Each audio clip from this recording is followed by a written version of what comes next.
Adam Smith observes all the change that is happening around him and perceives the Industrial Revolution as a good thing because for him it creates a general abundance that is not only limited to the rich.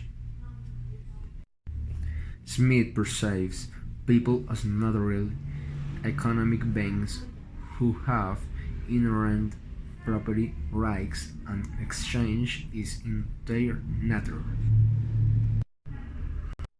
For his part, Karl Marx, who, like Smith, is an observer of industrial change, is much more skeptical of its effects, as he focuses on the possible economic consequences that this transformation may have.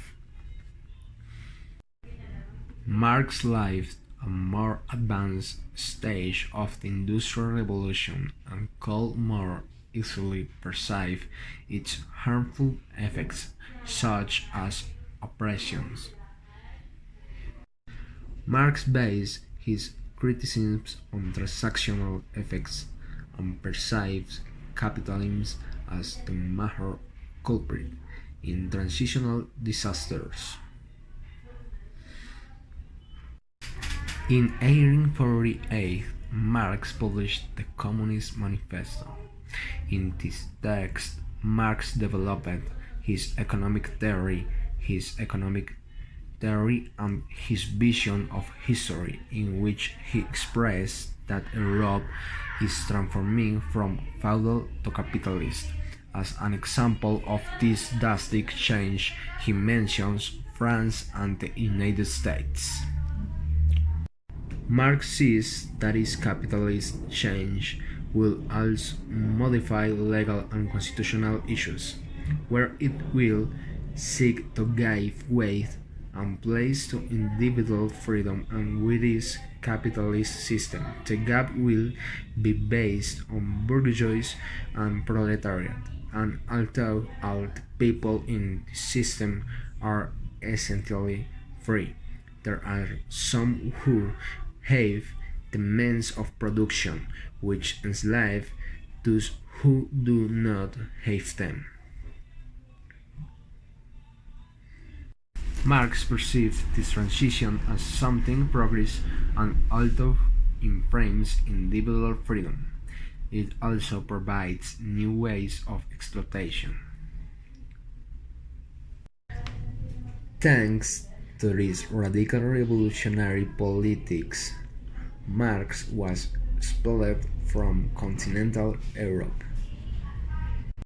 Marx was in charge of criticizing economic issues and exchange between individuals and guided by the thought of Aristotle he seeks to establish a fair exchange.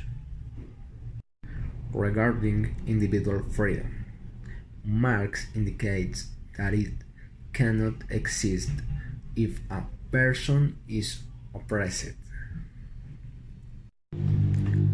Marx prefers a freedom of emancipation where individuals are in charge of negotiating.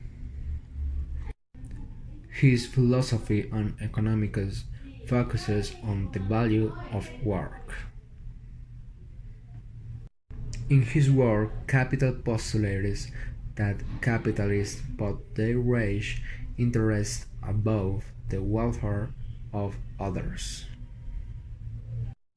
Thus, as the value of work is exalted and how unfairly remunerated it can be, his philosophy will then be based on seeking injustice in price and values.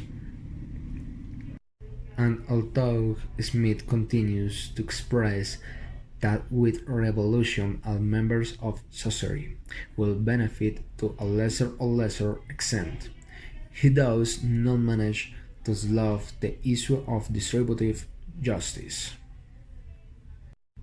In conclusion, although Marx and Smith are important exponents of the revolution, their theory must be carefully reviewed.